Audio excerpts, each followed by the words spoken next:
Good morning. Welcome to SK Education Track.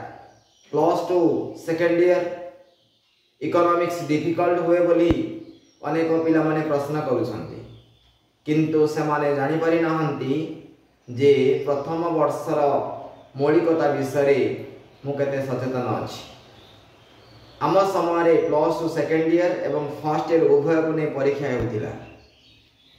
एबे बर्तमान देखा जाउछि केवल प्लस टू सेकेंड इयर को नहीं परीक्षा होउछि किंतु इकोनॉमिक्स बुझिया कहले प्लस टू फर्स्ट इयर बही को भलरे पढ़िबा को पड़े तार फाउंडेशन जेतबे फाउंडेशन को हम देखा करी आम एजुकेशन को केबे मध्ये आगो नहीं परिबा नाही। या आपण जानंती आज अनेक छात्र छात्री हमको फोन करी कहउछंती सर इकोनॉमिक्स मोर डिफिकल्ट सब्जेक्ट इकोनॉमिक्स मोर हेउ नाही।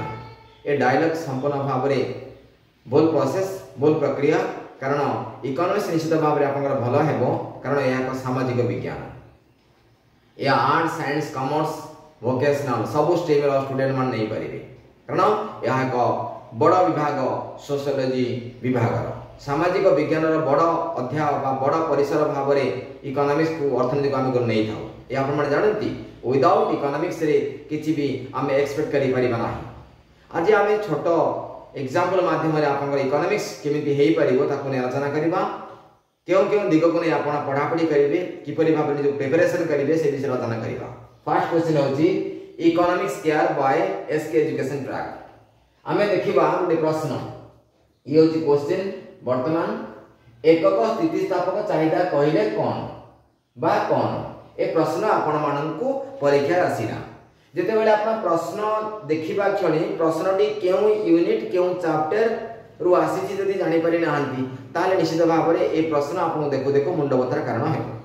2017 एवं 2013 टू टाइम्स आसीची बेले बेले अनेक पिला माने कहंती सर हम सिलेक्शन क्वेश्चन दे दियो आमे पढी भलो नंबर रखियो। यस दिया जाय परिबो आपण भलो नंबर रखि पारंती किंतु चाकरी क्षेत्र रे आपण पछै जानती दक्षता क्षेत्र रे आपण दुर्बल होई जाय पारंती जदि आपण सिलेक्शन को अधिक गुरुत्व देबे ताले आमे देखिबा एकक स्थितिस्थापक चाहिदा कोन ए जेते प्रश्न आसुची प्रथमे आमे स्थितिस्थापक कोन चाहिदा कोन यार जदि वास्तव डेफिनेशन आमे जानि पारो नाही या केवल हम घोषिबा को पड़िबो।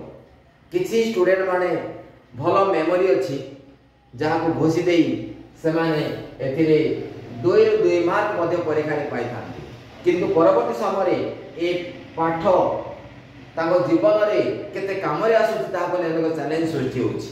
आज मार्क मानिया चलीछि परसेंट मानिया चलीछि किंतु दक्षता मानिया जे तयारी होबो स्टूडेंट माने सेते बेले पाठ पढिबा पय चेष्टा करिवे एवं आग्रह रखिबे।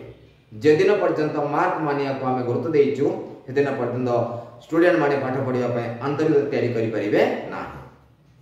उत्तर को हम जीवा वर्तमान द्वितीय प्रश्न में स्थितिस्थापक कोन चाहिदा कोन ए जदि प्रश्न रे दुईटा दिग को आपण भलरे जानि पारि नाहंती ताले ए पाठ बुझिबार समस्या रहइबो। तथापि हम उत्तर कहि देउछु जेते बेले दर रे दर कोन यहा भी एक प्रश्न जेते बेले दर रे एक निर्दिष्ट परिवर्तन चाहिदा परिमाण रे समान आनुपातिक दर रे परिवर्तन आनी थाए ताको एकक स्थितिस्थापक चाहिदा कहआ जाय। या 1 मार्क शॉर्ट क्वेश्चन ए क्षेत्र रे चाहिदा रे घटितिबा शतांश परिवर्तन 100% परिवर्तन रे घटुछि दर रे घटितिबा शतांश परिवर्तन सहित समान। प्रश्न आसिला शतांश परिवर्तन केतेबेले घटे जेतेबेले चाहिदा स्थितिस्थापक परिस्थिति आसिଥାଏ ताले स्थितिस्थापक कोन इलास्टिसिटी ताको कहआ जाय।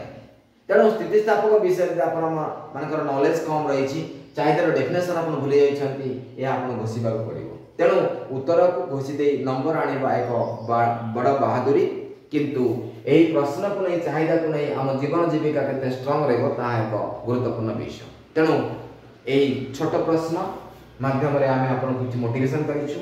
एसके एजुकेशन ट्रैक सर्वदा स्टूडेंट मान को पाठ पढाय नाही स्टूडेंट मान किपरि पाठ पढिबे से विषय पाठ पढाय थाए। तेणु या तार प्रक्रिया ये होची 2 मार्क घोषि अधिक नंबर आनिबा बुझी अधिक नंबर आनिबा व्यवहार कर अधिक नंबर आनिबा एपरि अनेक नंबर आनिबा प्रोसेस रहिछि। तेणु एई रो पार्ट 2 रे आपण देखिबे स्थितिस्थापक कोन चाहिदा कोन डर कोन एतरे प्रश्न आपण भी चाहिए आपण बहिरु या को पढी पारिबे बुझी पारिबे जहां आपण को या बुझिया पाई अनेक सहायता करिवो। आमे केवल प्रश्न सहित उत्तर ता सहित प्रश्न को मन रखा बुझीपा रही ट्रिक्स और टेक्निक्स गुड़ी को आज प्रेजेंट करूँ जेपरी स्थितिस्थापक कौन चाहिदा कौन दर कौन शतांश परिवर्तन कौन ए सब विषय में आलोचना करूँ। आउ गोटे गुरुत्वपूर्ण विषय है जहाँ लिखा जाए दुईटी वाक्य मात्र अच्छी दुईटी वाक्य शब्द गुड़िक पर्यायवाचक शब्द समान शब्द सरलीकरण विषय आप जानी ना ताले या घुषा को बाध्य करें आपको तेणु शब्द मान भितर जो रही टर्मिनोलॉजी रही बुझा पड़ो दर विषय आम भाषा आम कौन बुझुचु इकोनॉमिक्स कौन कहूँ स्थितिस्थापक आम भाषा कौन कहूँ इकोनॉमिक्स कौन कहूँ चाहिदा कहले कौन आम भाषा कौन इकोनॉमिक्स कौन कहूँ एपरी अनेक तेणु जो सब्जेक्ट सहित आम लिंक रोचु सब्जेक्ट जो रही तात्विक जो शब्दर व्यवहार ताको आलोचना करने पड़ो जहाँकि सुंदर भाव में इकोनॉमिक्स आप बुझीपारे।